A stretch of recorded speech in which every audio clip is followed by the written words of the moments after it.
So, ladies and gentlemen, welcome to another episode of Candid with RMT, and today we have with us Mr. Nitin Rathee, second generation lawyer practicing at the Chandigarh High Court. Welcome, Nitin. Welcome to Candid with RMT. Thank you, Raghu, for having me. So, Nitin is practicing in Chandigarh High Court since a long period of time. Exactly how many years, Nitin, has it been? I'll complete 13 years in November. Alright, so that's the lucky, unlucky 13, as they say. But well, good luck on that completion of 13 years. And moving on, talk us through your journey of law school, high school, your practice, how's it going so far? How different is Chandigarh High Court? Let's get the ball moving. So I have done my schooling from Chandigarh itself, various schools. And interestingly, I was a science student in plus 1 and plus 2. So when I completed my 12th from non-medical, I barely passed. So I was not really enjoying it, and so I was already having second thoughts.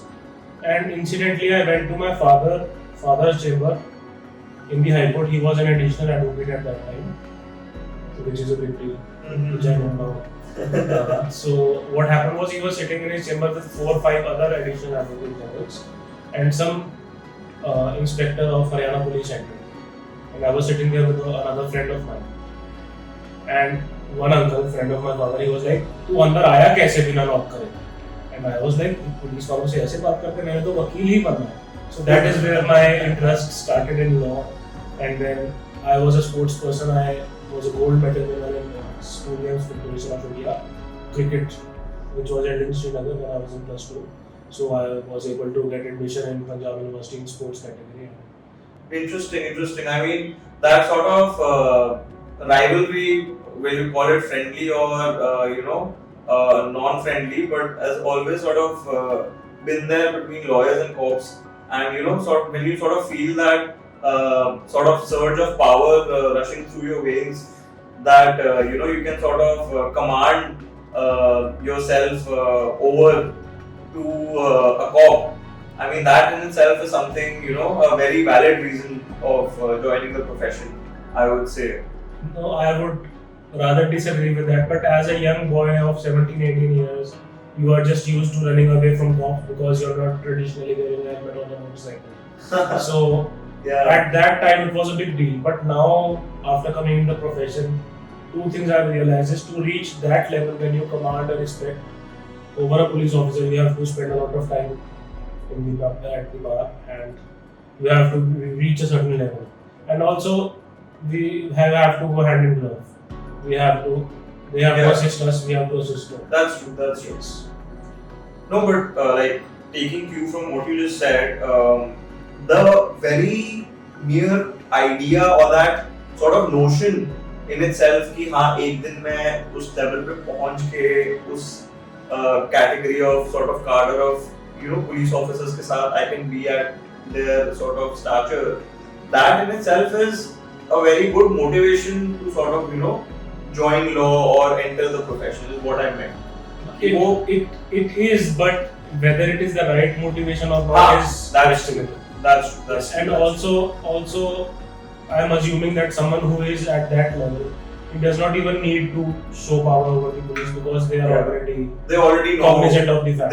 Who they are. Moving on, what are the areas that you primarily deal in, and what kind of matters do you usually like? What is a typical day for you in a Chandigarh High Court? As far as my areas of practice is concerned, I am not in a niche category, so I will do whatever I get. But I really enjoy doing matrimonial cases because I find it thrilling to go through all because in High Court you don't have to go through all those witnesses and procedures of law. So how to twist certain statements before a High Court judge. So either in a matrimonial appeal or in a criminal appeal, I find them both enjoyable, thrilling. But I do everything, whatever I get: matrimonial cases, motor accidents, bails, petitions, civil appeals. I believe I sort of read this somewhere, which some senior lawyer was actually a LinkedIn post, if I am right. He said the initial 2 decades of a practice in a lawyer's life is something that is very difficult to sort of carve out your niche in.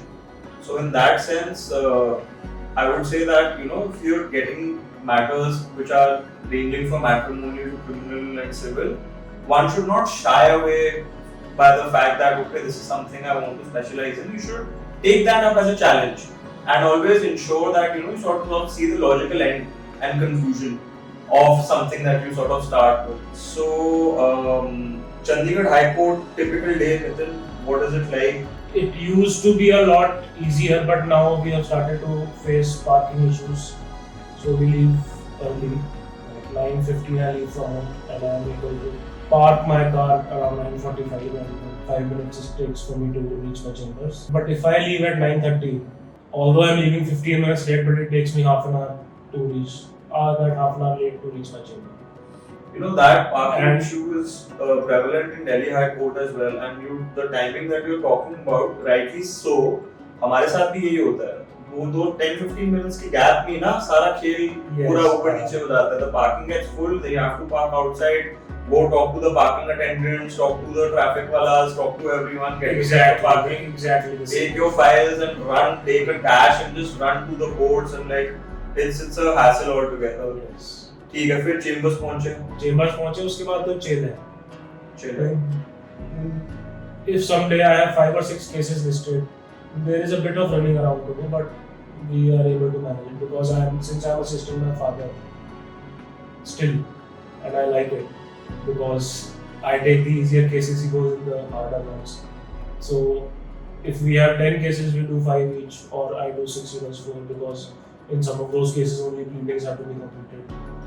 And also the general aura of the Punjab and Haryana High Court is everyone waits, everyone reads in the corridor, we wait and talk for 5 minutes. There is no such hustle and bustle. Unless the number is fast approaching. Of course. I mean, that is something that is, I think, quite similar in Delhi High Court as well. That sort of exchanging of pleasantries and greetings in between the corridors, and that is something that is there. But moving to the fact that you're taking matters along with your father's practice and assisting him in his practice, how is it as a second generation lawyer?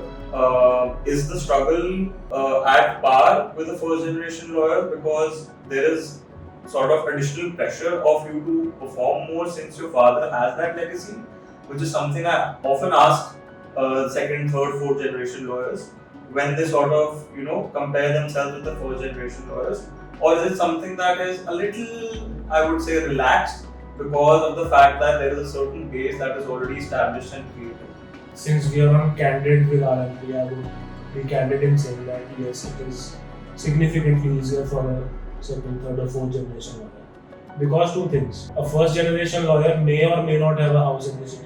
So if someone is, because High Court is a High Court for the entire state, and Delhi is slightly different logistically, but because Chandigarh High Court caters to 2 big states, and distances vary between 300 and 400, can go up to 400 kilometers to the farthest districts from Chandigarh.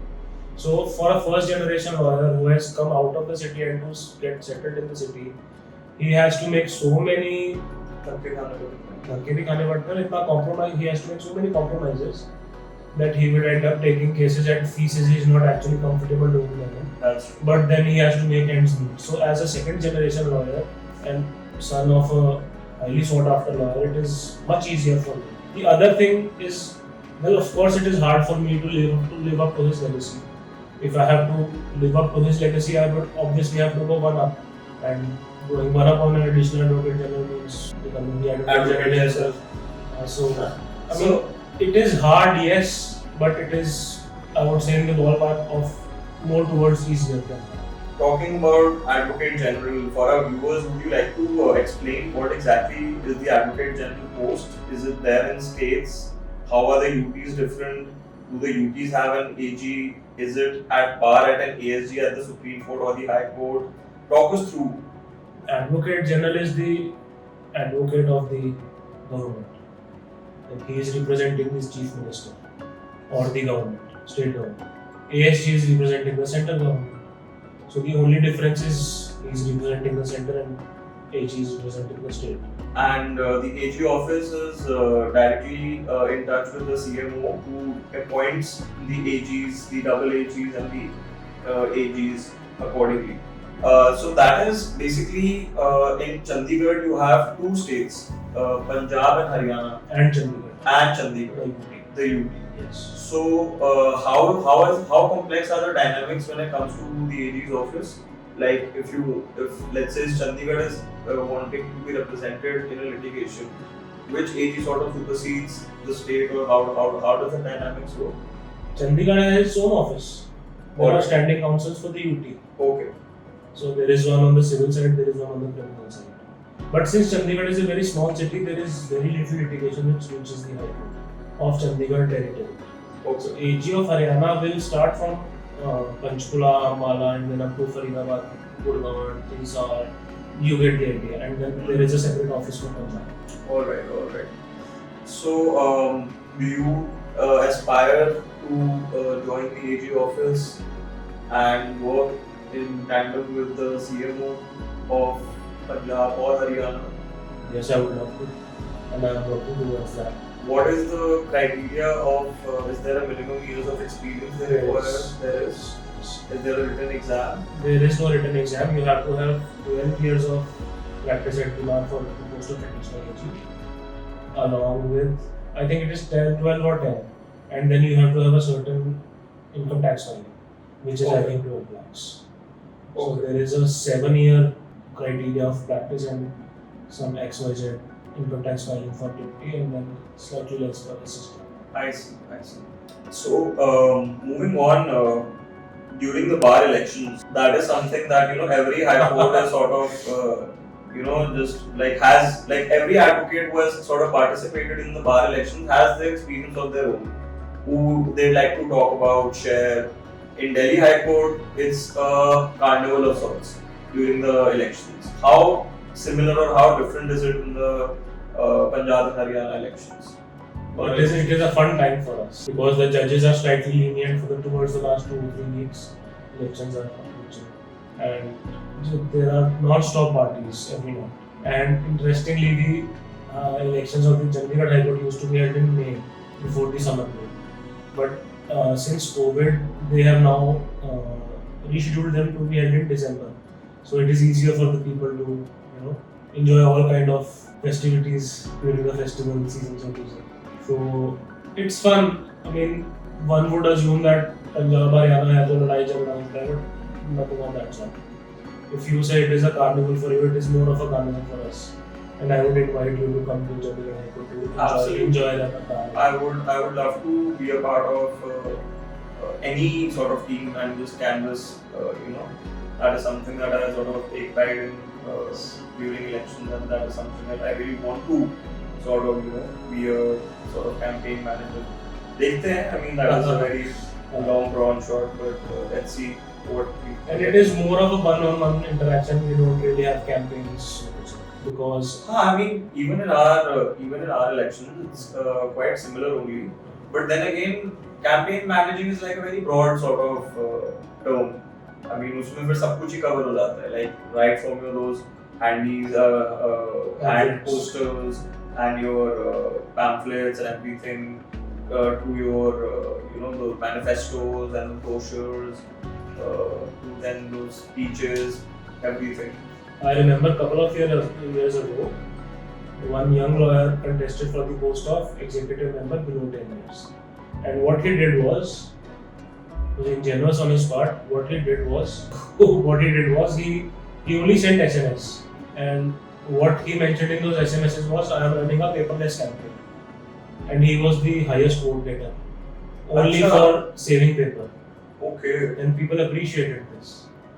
That is a very excellent strategy. Might just. And he saved money. Of course. And he saved the running a campaign is expensive. Yeah, sure is. So, what advice would you have for aspiring lawyers looking to join the Punjab and Haryana bar? What are the green and red flags they should look out for? Chandigarh is a very inviting city with loving people. if someone wants to come and settle in Chandigarh, he will not regret it. It is known as the city beautiful, and it is. We have started to face a little of the traffic problem, but that is not different from any other part of the country. So yes, if you want to come to Chandigarh, you are most welcome. Come to Chandigarh. Good people, laid back atmosphere. But yes, you have to be cognizant of the fact that paying capacity of the clients may not be as high as in bigger cities like Delhi, Bombay, and Bangalore. Talking about technology, I mean, the Chief Justice has time and again stressed upon the fact that, with time and age, we should, adapt technology with open arms and just be open to the idea of using technology. Delhi High Court has video conferencing. There are a lot of other high courts that have started video conferencing. How is the scene in Chandigarh with respect to technology?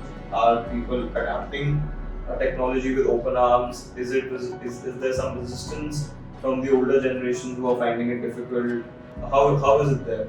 It is a question of majboori rather than choice, I would say. Because when the courts were closed, we had no other option but to resort to video conferencing. And the older lawyers, they managed to do well. I would like to congratulate the Bar Association of my High Court, who set up systems, multiple systems for video conferencing, and there were staff who were helping the older lawyers.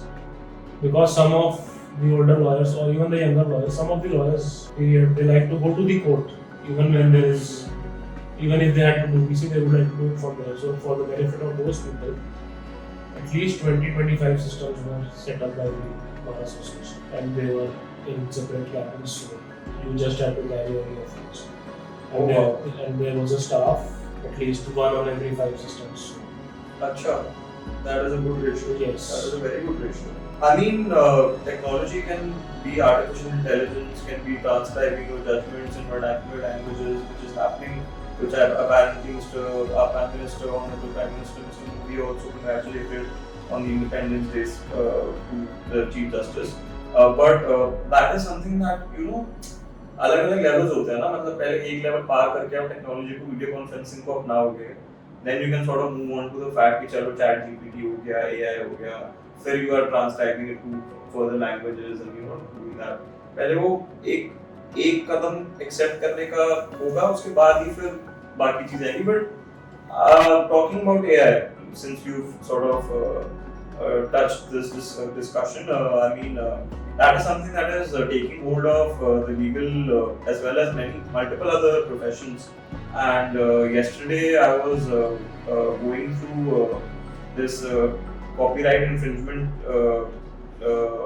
by a marketing agency of a musician, and I went to ChatGPT to just play with the legal notice drafting, and it actually came out to be as quite a well drafted notice. I mean, obviously you have to fill in the particulars, but the language and the sort of drafting was actually on point with respect to a lot of things.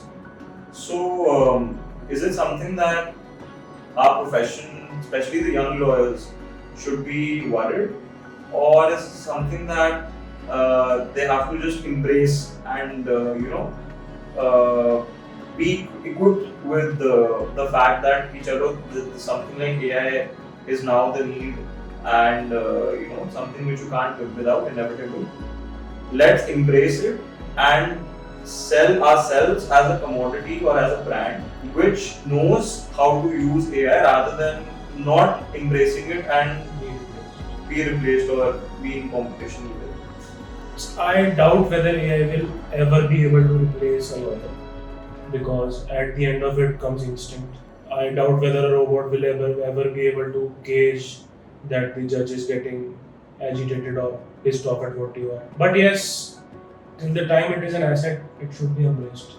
As long as we are not replaced by what is the harm? It is making our work easier.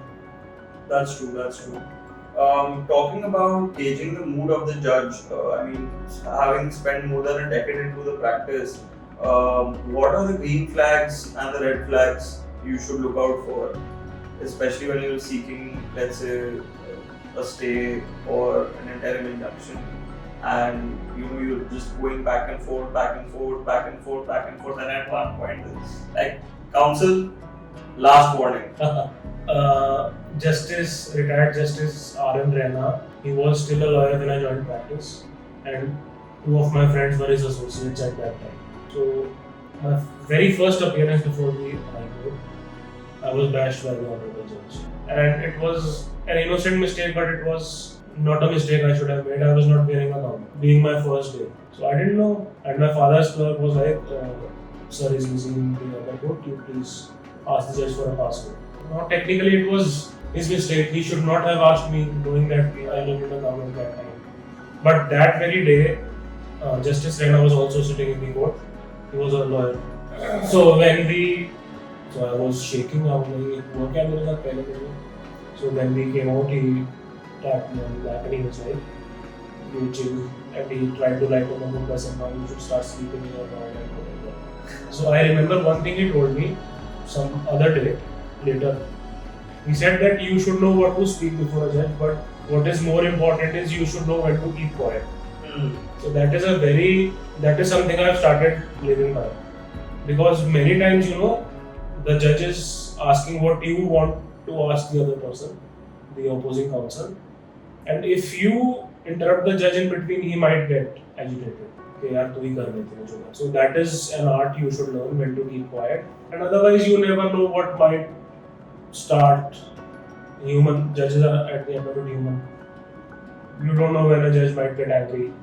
But there are things you should do. Every judge has a certain personality. Some judges like being geozoot. I don't know how you say it in English, but so I'm in my Lord's hands, and some judges may enjoy it. If you say the same thing in some other court, that judge might say, I know that you're in my hand, but you put forth your case first. And then there are judges who like you to be brief as possible. There are judges who like to listen to you for long times. So that is very subjective. And yes, being in the profession for a decade or more has sort of helped me.